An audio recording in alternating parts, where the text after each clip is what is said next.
Hi, I'm Daniel Andrews, owner and creator of the DAN Show, and welcome to my latest 2021 NFL preview video. Today, I'm going to break down the New Orleans Saints. Now, if this is your first time here and you're new to the channel, I've got one simple question to ask you.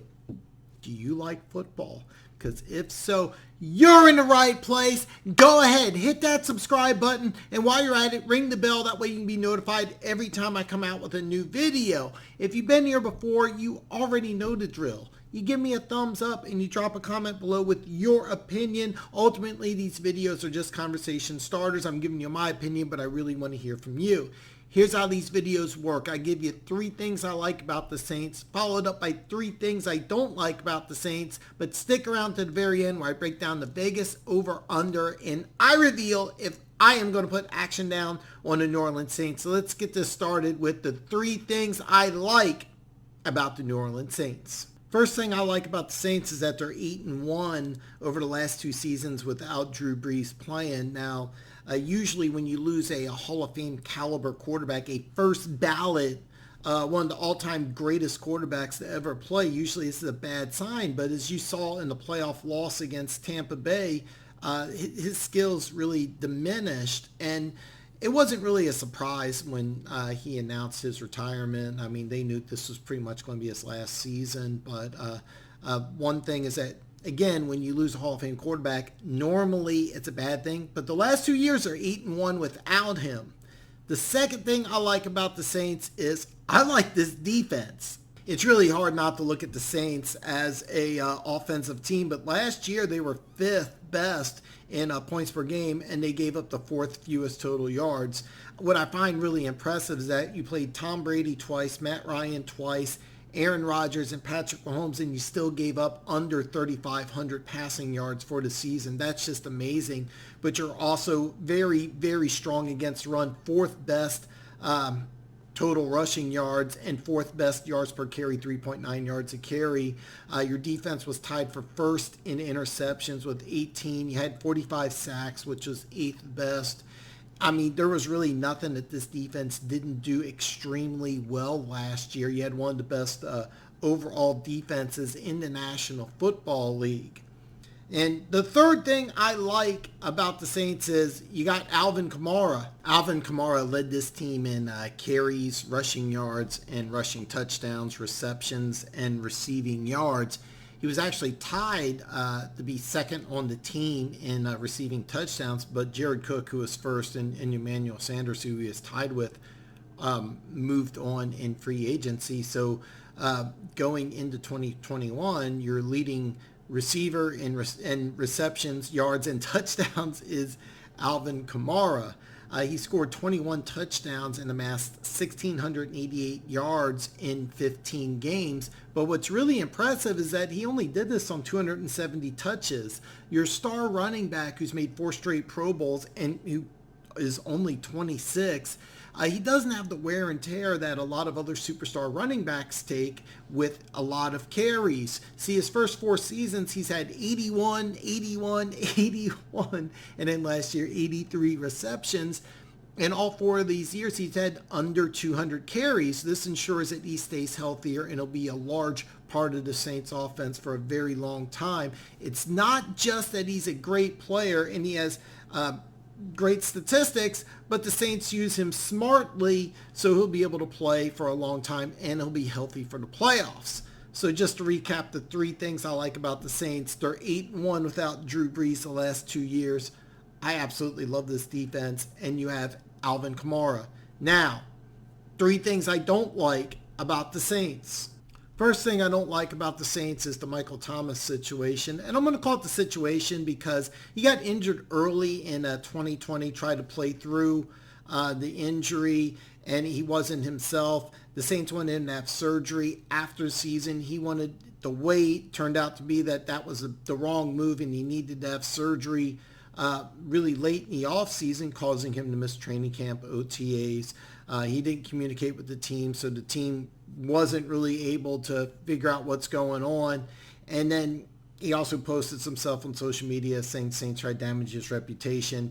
This can cause problems. It also not just the field, but inside the locker room. He got in a fight last year with a teammate, which resulted in a one-game suspension. So you could say that Michael Thomas has had problems off the field within the Saints organization. Here's the drill. You have Jared Cook and Emmanuel Sanders that left via free agency. So while Michael Thomas is on the PUP list, which he currently is, this Saints team is really hurting. They need to get Michael Thomas back and healthy really fast. The second thing I don't like about the Saints is the age or the aging defense. This offseason, the Saints let go of Trey Hendrickson.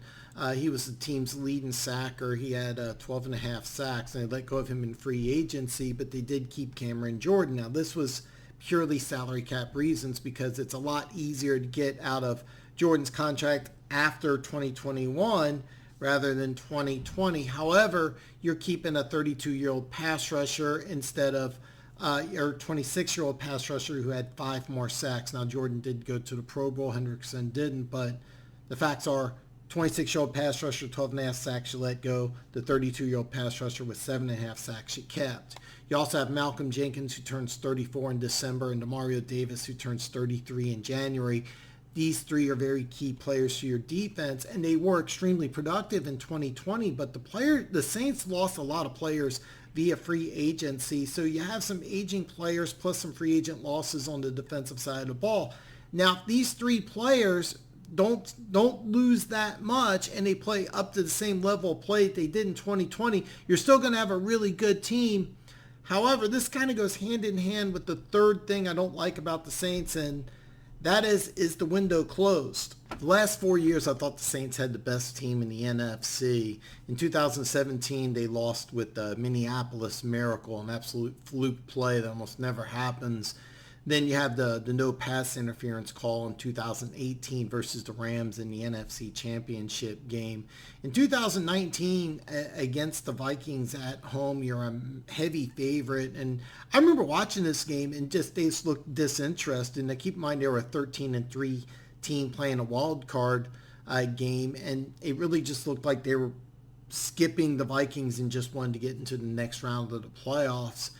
And then in 2020, they lost to Tampa Bay. They had 4 turnovers versus no turnovers from the Bucs, and then Drew Brees wasn't able to throw the ball downfield.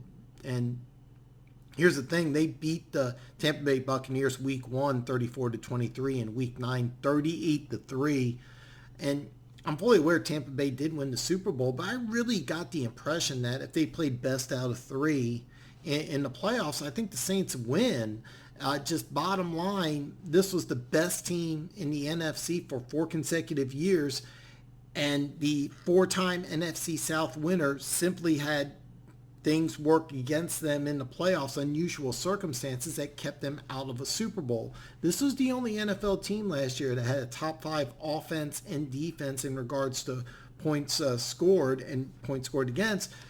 And I really wonder, is it time to just blow up this team and rebuild? I mean, bottom line, you have Drew Brees, who retired last year, and it really felt that going into 2020, this team was kind of all in on winning a Super Bowl in 2020. So it's hard to say what's left for 2021.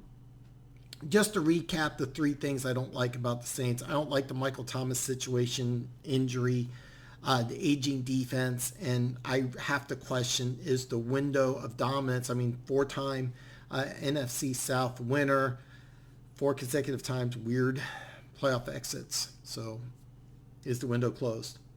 Now, this is the advanced class. This is where I break down the Vegas over-under, and I reveal if I'm going to put action down on the New Orleans Saints. The over-under on the Saints is 9, and over 9 is plus 120, and then under 9 wins is negative 140. This means if you like the Saints to win over 9 games, a $100 wager will win you 120, or if you like the Saints to win less than 9 games, you have to wager $140 to win 100. Now, for the Saints to make the playoffs, it's plus 110 for yes, negative 130 for no, and for the Saints to win the NFC South is plus 500, basically 5-1 odds. Now, last year I bet on the Saints to win over 10.5 wins, and they went 12-4, so I won last year. So I'm A little biased as Saints won me money last year, but I really like the over. Actually really like over 9, especially at plus 120. However, I am going to pass on betting on the Saints. However, if I do change my mind, I'm going to pass on both the playoffs and to win the NFC South completely. I would only take over 9 at plus 120, which is an absolute fantastic number. One thing I didn't touch base on, things that I didn't like about the Saints, is that while the team retains both the offensive and defensive coordinators, they lose Dan Campbell, Aaron Glenn, and Joe Lombardi, which are very key assistant coaches, and in Dan Campbell's case, the assistant head coach. I do like this team, and even though I really like over 9 and plus 120 is a fantastic number, I really don't think I can bank on them again. Now, because you're getting plus 120 at over 9, there's a very good chance you may be able to get 8.5 somewhere. If you can get 8.5 somewhere, I strongly suggest you do it. If I find 8.5 when I go to bet, I probably will put a little bit down on the Saints because I like them to win double digits again. This is a team that's won 49 games over the last 4 years. They've won 4 straight NFC South titles. They're bringing a lot back to the table, but there's enough questions on me to not bet on the Saints this year. So listen, don't forget, if you haven't done it already, give me that thumbs up. And if you're new to the channel, hit that subscribe button, man. Be part of the football community that talks all 32 NFL teams.